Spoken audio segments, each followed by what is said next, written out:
The CDC was looking for something like that when it came along. They were looking for it already. They were hoping there was going to be a new plague because polio was over. The CDC's budget was getting decreased. This is back in like the early 80s. There was double-digit inflation, a very high unemployment, a rapid military buildup, and a threat to decrease all domestic programs. And this led to reductions in force in the public health service, particularly the CDC. There were memos around the CDC that says we need to find a new plague. For them to justify their expenses and their existence and make their careers, they have to find infectious diseases. We need to find something that'll scare the American people so they won't give us more money. Once people recognized that this was likely caused by a virus, the media attention went from no news coverage to the most covered news story in history. People went from neglecting it to fear and panic. Maybe I can get it. Suddenly there was a lot of money available for anybody who wanted to study HIV. And nobody ever looked back and said, why do we want to study HIV? Bob Gallo said on television, causes AIDS. AIDS is not a disease, right? AIDS is a whole lot of different things. Depends on what country you're in. When your CD4 count falls below a certain arbitrary level, by definition, you have AIDS. You know, when someone's count goes down and then it goes back up again, it's, you know, politically they may still have AIDS. Medically, I don't think they do. If you develop any of a number of opportunistic infections or diseases, that puts you in the category of AIDS. We don't even know what AIDS is. AIDS is so hard to define because they change the definition of it every year. The definition of AIDS has broadened over time. It was revised in 1985, and then again in 1987. The changes in the definition have been political. Every time they change the definition, the numbers go up. The definition has changed many times. The biggest change was probably in 1993, which they then, added the CD4 count and HIV, and, so you could not even be ill, but if you had a CD4 count consistently below 200, you now had AIDS. A closer look at the Centers for Disease Control's documents reveals that AIDS numbers actually declined in 1993, but a retroactive definition change increased the estimates by more than 100%. The more diseases they could lump into this AIDS syndrome, S stands for syndrome, the better the chances are they get patients under that umbrella. The more patients they could catch. Where to next? The place millions have had their lives changed forever. She says, we have your test result, you need to come in and get it. And I was like, tell me now, Cheryl. She was like, Kim, we really need you to come in and tell me. I said, then I know it's positive, Cheryl, or you would just tell me over the phone. And she's like, Kim, don't panic. You can still have a normal life. These tests claim to be HIV tests. I'm going to read from a section that says limitations of the tests. The specificity of the Reveal Rapid HIV antibody test for blood specimens in low-risk populations has not been evaluated. They don't know, in their terms even, how well this test is going to work in people they don't want it to work in. Low risk. We don't think you're at risk. So I'm going to do a test which comprises of 2 test kits. These 2 test kits are from 2 different countries. Why you are putting them being 2, you want them to confirm each other. Can they be 2 different outcomes? Then this one is a terminal, which is going to give us the final results. Can I just ask you something as someone who's a little nervous? Okay. It seems like if this is positive and this is negative, my life hangs in the balance on whatever this one is. Yes. But how do we know that this one's accurate when both of these were inaccurate? This one has been tested to be the one that is going to take out the results that are correct. Oh, so this one is more accurate than these 2? Yes, according to what we have learned. So why don't we just use the more accurate one to begin with? Well, you know what? What if now the more accurate one has a discrepancy? How are you going to find out? I don't know. Rapid tests in Germany, it's not allowed for standard diagnostics. May I ask why? How come you don't use rapid tests for standard diagnostics? several professional organizations who decide as an expert committee on guidelines how to do things. None of these responsible societies recommend it for scientific reasons. We always say to our clients, even if you have tested here, you can go to other centers and go and test and verify your test. You cannot say you're 100% because you find clients going from area to area doing tests. And they come with stories that I was negative at a certain area, I'm positive with you. How do they decide whether they're positive or negative? We cannot tell because we are using a rapid test. It occurred to me that perhaps the HIV epidemic is reported to be so widespread in South Africa and other poor nations simply because they use these inaccurate tests.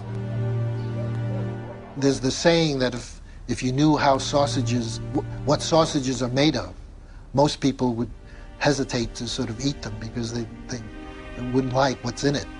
And if you knew how HIV/AIDS numbers are cooked or made up, you would use them with extreme caution. If we're using antibodies as a screening test to tell who's infected or not, very occasionally you can get false positives. I found out that it says this indicates possible infection by virus. Now that I've got the package insert for that test kit, it says positive results using any specimen type should be followed with additional testing. But this is the test that they use to confirm with. You need a certain number of bands being present. It depends a little bit on the producer of the test. It depends on the manufacturer. Is there different criteria for what might be a positive? Yeah, there are different criteria from the manufacturer. Thank you for the word. And also there are guidelines from the WHO and UNAIDS. Well, HIV infection is diagnosed with rather now routine laboratory tests, which for which there are criteria for diagnosis established by the manufacturer, FDA.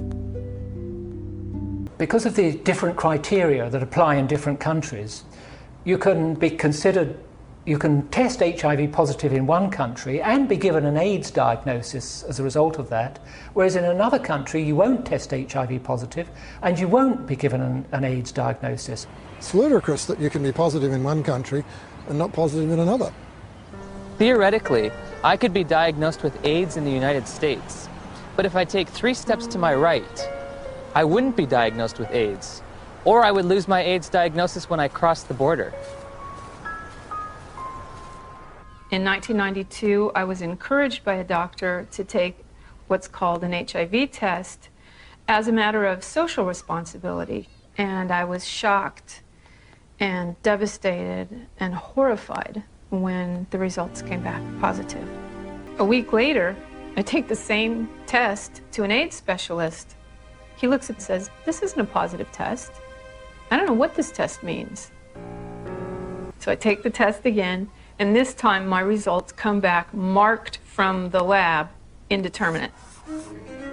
I'm faced with the decision, do I want to wait 6 weeks to test again or do it right away? I opted for right away. My results that time come back positive. Took it again, came back negative. I took it again, positive. I'm very much opposed to the concept of mandatory testing of any population because the tests are scientifically shown to be unreliable and inaccurate. You have no reason to fear this bill. And my hope is that eventually this will become a federal law so that every woman in this country would be tested. It does not allow you to tell a single person on this planet that they are HIV positive. And it's a scandal that this test continues to be used. So again, I'm asking, where's the test? Where's the test that can confirm a diagnosis of HIV infection? And I can't find one. Now, if I tell you that the test you took was lousy and didn't mean a thing, does that make any difference for everybody to hear? You make a difference for me. Yeah, I know. How can we say that HIV is the cause of AIDS when we don't know, based on current tests, whether or not anybody diagnosed positive actually has HIV? Je montre que les tests Covid-19 n'ont rien à voir avec aucune maladie connue. C'est donc entièrement bidon. On peut faire des statistiques de cas sur les tests, mais ça, c'est des statistiques qui nous montrent que c'est bidon. Avec l'instauration du pass sanitaire, tout le monde s'est testé. On s'est retrouvé avec une armée en plein mois de juillet de personnes déclarées malades sans symptômes et qui, au bout de 15 jours, étaient déclarées guéries de la non-maladie qu'elles avaient eue et même immunisées contre la non-maladie qu'elles avaient eue. Ce que l'on sait, c'est que la définition de la pandémie et donc de la maladie a changé depuis 2009 et qu'il n'y a plus du tout besoin d'avoir de malades et de morts pour considérer qu'on est en pandémie. Il suffit d'avoir un laboratoire quelque part qui déclare avoir reconstruit, à l'aide de statistiques et de multiples méthodes, une séquence faisant penser à un virus dit mortel. Et c'est ce qui s'est passé. Entre obligation et recommandation, il y a une attitude, j'ose pas dire hypocrite, qui est de dire c'est recommandé, mais on va faire un contrôle. Et quelle est votre opinion du pass vaccinal ? En réalité, ce que j'ai fait, c'est un pass vaccinal. Je ne suis pas allée dans toutes les familles et je n'ai pas demandé qu'on contrôle toutes les familles pour vérifier que les enfants étaient bien injectés. Ce qu'on a mis en place dans la loi rendant les vaccins obligatoires pour les enfants, c'est le premier pass vaccinal. On a dit aux familles, vous êtes libres de ne pas vacciner vos enfants et donc de prendre des risques pour leur santé, mais dans ce cas-là, vous ne pouvez pas intégrer vos enfants dans une crèche ou à l'école, c'est-à-dire dans un lieu de public où votre enfant risquerait de contaminer d'autres enfants. Et donc, c'est un pass vaccinal. C'était le premier. Je pense que c'est un bon équilibre entre permettre et de garder une forme de liberté individuelle face à une intervention médicale, mais de protéger la population de ceux qui sont, entre guillemets, les passagers clandestins du vaccin, ceux qui comptent sur les autres pour ne pas être atteints par la maladie, ceux qui comptent sur les autres pour être vaccinés et éviter la diffusion des microbes, et qui, en fait, ne participent pas à un effort collectif de solidarité. J'ai déjà vu des faux culs, mais vous êtes une synthèse.